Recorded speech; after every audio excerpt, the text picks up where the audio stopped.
All right, welcome to our very first lecture here in Civ 2. Now, what we're going to talk about in this first lecture is religious wars that follow in the wake of the Protestant Reformations. Now, the political fallout, in other words, of the political reformations is really what we're going to get into.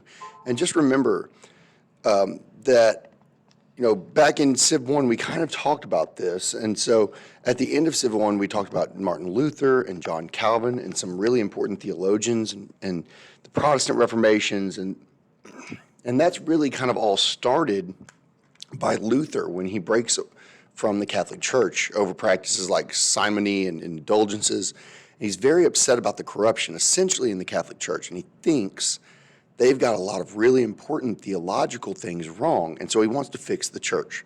That doesn't happen, and they end up starting their own denomination, Lutheranism, and from there, other Protestant groups will follow what in Protestantism and creating what we now know as Protestantism.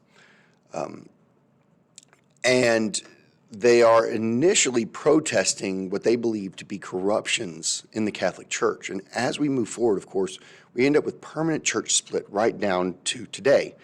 And we don't have time to go back over everything that we did in Civ 1 with Luther, but we really mostly focus there on sort of the initial movement and what happens right at the time in 1517 and following. And mostly on the theology and kind of his reasons. But now you talk about the politics and the consequences. And let me tell you, they're pretty unfortunate across the board in terms of politics. I think it's important that people have these religious rights, but there's really two options with Christendom, broadly speaking, and then a bunch of sub-options. And that's all important. And, not knocking any kind of theology at all, but understanding that the political consequences end up being pretty devastating. And so we're going to get into that. Now, before we do all that, I want to talk about something that we call the Little Ice Age, which we can shrink that down a little bit. Maybe it'll be better, that it's kind of a shorter video, so we have the Little Ice Age. As the Earth's temperature just ebbs and flows naturally enough at times, you have lower temperatures. Like the big famous Ice Age, the Little Ice Age is really about fluctuating temperatures that that drop, creating a food shortage in a very, it was the first time in a really long time that this has happened. And, we're not talking that long ago, 130 years ago. And the worst part was from about a 40-year stretch from 1600 to 1640. Now, some of this is common sense, and I want to make sure we break it down anyway. Lower temperatures mean that crop yields are lower. Crops sometimes just completely fail. It makes famines more frequent. It's a very terrible situation. And you throw on top of that, religious strife with the Protestant Reformations and the Catholic reaction to it. And you've got a pretty nasty formula for some devastation. Societies that are totally dependent on agriculture for their existence, which many of them in Europe were at the time. These conditions ensured that political and social stability couldn't help but be undermined. There's no real way to deal with it. In this society that's so agrarian and so agriculturally reliant. But just to kind of cite one example, and quote a book here, the price of grain increased by 630% in England over the course of the 16th and 17th centuries. So 16th century is the 1500s, 17th is the 1600s, right? Because you have to count from 0 to 100. So what this is saying here is that in the late 1500s through the 1600s, you have peasants on the edge of subsistence. They're right on the edge of starvation, barely able to get by. They're getting more and more desperate when religious conflict comes along right beside it. And it sort of overlaps and intertwines, and you end up with a very, very precarious situation. It's even more desperate and bloody, essentially because these economic realities based on the weather. And we can, again, look at some of the simple stats again. And I think the book does a really nice job on this topic, that from 1500 to 1700, some parts of Europe were at war 90% of the time. Somewhere in Europe, there was a war most of the time. Now, that's just terrible. There's 4 years of peace in the entire 1600s. If you do the entire continent of Europe, right? 4 years of peace, and that's insane. And so you have the single most powerful dynasty at the time, the Habsburgs. They're at war 2/3 of the time. So even the people on top are constantly at war during this time period. So it's important to keep in mind for some of these major events that we're going to talk about. Now, I want to rewind just a little bit and talk about the Inquisition for a few minutes, and we'll be off to France. The Inquisition is a powerful force set within the Catholic Church to root out and punish heresy throughout Europe and the Americas. Actually, could go all the way back to the 12th century for the start, but it continues for hundreds of years, and it really peaks in the late 1400s through the 1600s, and what the Inquisition is trying to do is, again, punish heretics. And some of this ends up being very, very severe. They will torture, especially Jews and Muslims. It's the worst manifestation of this was in Spain, where it was dominant basically for 3 centuries, and it ended up with more than 100,000 trials and over 32,000 executions, largely on flimsy evidence. And they will seize property. They'll crack down on the printed word. And if you remember from Civ 1, there was a lot of people who were heavily influenced by the invention of the Gutenberg press. Luther and his followers, they're able to dispense knowledge and information and work, and their theology is able to spread to a general audience that could print it in German instead of Latin. And so the printing press was actually a major factor in the growth of the Protestant movement. They cracked down on that, and now the Inquisition would basically arrive in a town, announce their presence, give citizens a chance to admit their heresy. Those who confessed received punishment ranging from pilgrimage, whether they had to go somewhere like Jerusalem or be publicly whipped. And you're really going to be like, hey, guys, I'm a heretic. Who's going to do this? But this is going to seem nonsense, but, I'm not trying to poke fun here, but it's fundamentally tragic and profoundly sad, because those accused of heresy, if they didn't just fess up, who would do that? They were forced to testify in court. If the heretic did not confess, they would torture them, potentially execute them. Now, this is the problem. One of the many tortures is, eventually people just say whatever the torturer wants them to say in order for the torture to stop. But that doesn't mean they're actually heretics. And so they weren't allowed to face their accusers. They received no legal counsel. They were often victims of false accusations. And we can clearly see some very disturbing images here that, kind of drive these kind of conflicts to the point where you kind of understand there was like no room for debate there, okay? It was kind of awful. Now, as we turn to France and the wars of religion, there's a lot we can say there. You'll find throughout the course that we'll use France and England often as sort of case studies of sort, perfect examples of certain things. And so we have here basically a long time of prosecution of Protestants by Catholics in France. And then sort of the counterpunch from the Protestants as both groups tried to seize power in France. Now, we're talking about a 30-year period from 1560 to 1590s. And the Protestant group that we're going to talk about is the Huguenots. Now, please note for quiz purposes, they are Huguenots, that those people are Protestants, okay? They are. And so it's about 10% of the population now. And that may not seem significant, but it's a really important group. And they're actually... they're the merchants and bankers, and they have significant influence. So 10% would have a great deal of impact on the French economy. And so it's really important that you note that next, basically against all of this, there's a backdrop of crisis.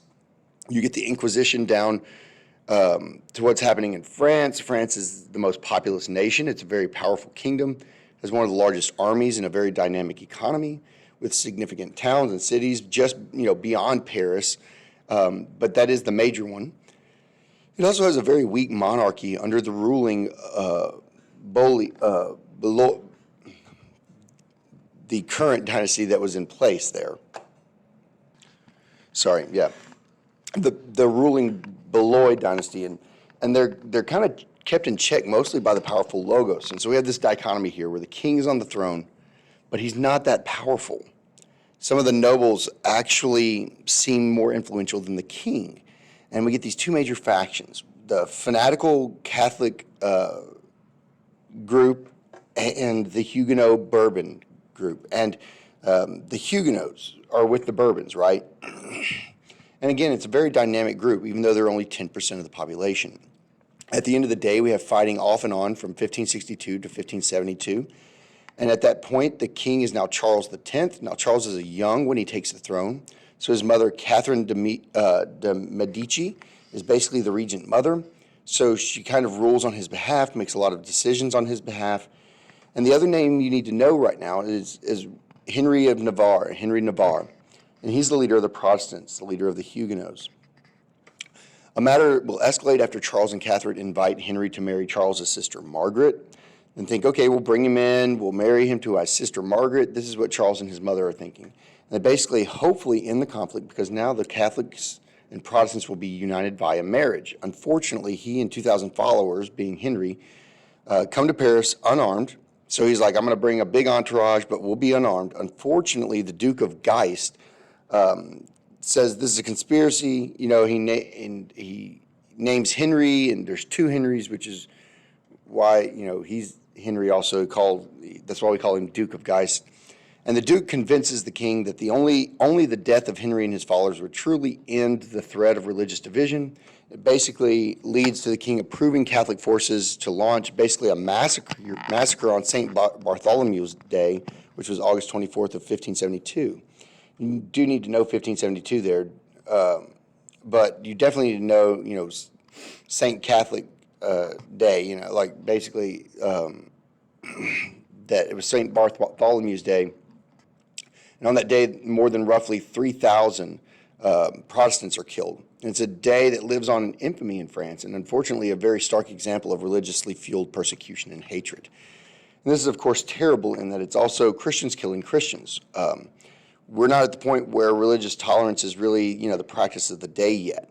And so in the 1500s, it's, of course, a great tragedy.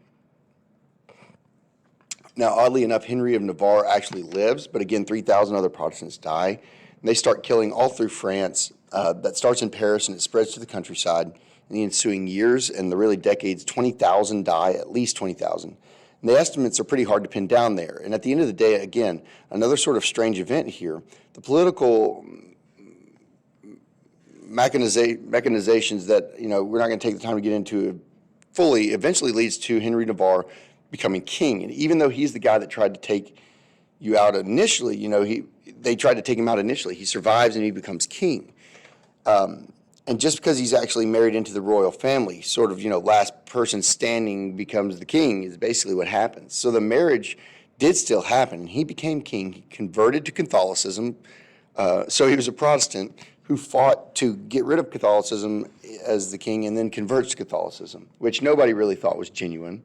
He has this great line where he says, Paris is worth a mass, meaning Paris is worth attending a Catholic service because he's hopefully ending all of this. And then he does, in fact, finally make the decree that ends persecution, Protestants called the Edict of Nantes. And definitely know that for quiz and test purposes. And, sorry, I know that I'd move forward there, but they go to Paris and the Huguenots become involved in the French government, and it kind of gets very convoluted because, lots of strange forms of religions come out of this because the king was Protestant and now he says he's Catholic. All right, so now the Bourbons are in charge of France until the French Revolution, which is going to take us all the way to 1789. The biggest rivals are the Habsburgs. Now, the Habsburgs control Austria, which they're also going to have part of Spain in their empire. So it's kind of sort of strange geographically if you look. And let me just show you that, and then we'll come right back. You have the Habsburgs territory here in Austria, Hungary, Bohemia, all these territories, right? All that is Austrian down here. Then you have all of this, and this is the Spanish Habsburgs down here. And so that's their position. Now, the Habsburgs have a huge chunk of Europe when you add it all together. They're the main opponents for French right now. Philip is exercising a great deal of control over the Spanish society. He's the king of Spain he's a staunch defender of Catholicism. He's going to harshly persecute non-Catholics. He's going to endorse the Inquisition. He also controlled the Netherlands, which is largely Protestant. And so if you go back and you look, here's the Netherlands up here. Okay. And he tries to persecute them. Now, the Netherlands is a group of several different provinces, very diverse place with lots of different Protestant denominations. It's sort of a delicate balance, and here comes this Catholic king who wants to sort of flex his muscle. And the other ones are also, the people are called the Dutch. Now, the Dutch that live in the Netherlands are basically governed by an emerging class of very dynamic merchants, where they will be shortly governed by a merchant class following their kind of breakaway. And in 1566, Spanish interference with the Dutch affairs lead Protestants there to attack Catholic churches, which in turn, with Philip, he's going to send his troops with the Inquisition, pose even harsher control. And you can see this is a very terribly slippery slope, and it really snowballs out of control very rapidly and very easily. And at the end of the day, the Protestants are persecuted. That gets to the Dutch to resist even more, and by 1581, the northern portion of the Netherlands has declared independence from Spain, and by 1588, the wealthy republic was created. And now it strongly allies itself with England, another Protestant nation by that point, and by 1610, they're fully independent. So cracking down on religion by Philip has actually had a totally negative consequence for the Spanish Empire, as the Dutch are now basically independent, and that's when they become ruled by a commercial enterprise, a merchant republic. The city of New York City is started by the Dutch as New Amsterdam, for example, but Spain can't give this up for like 30 plus years. They keep fighting to bring them back, and it basically bankrupts Spain, which sets the stage for the English. So if you're keeping score at home, let's recap this for just a minute, okay? So we'll get to England and all that in the next lecture, but we'll wrap this one up.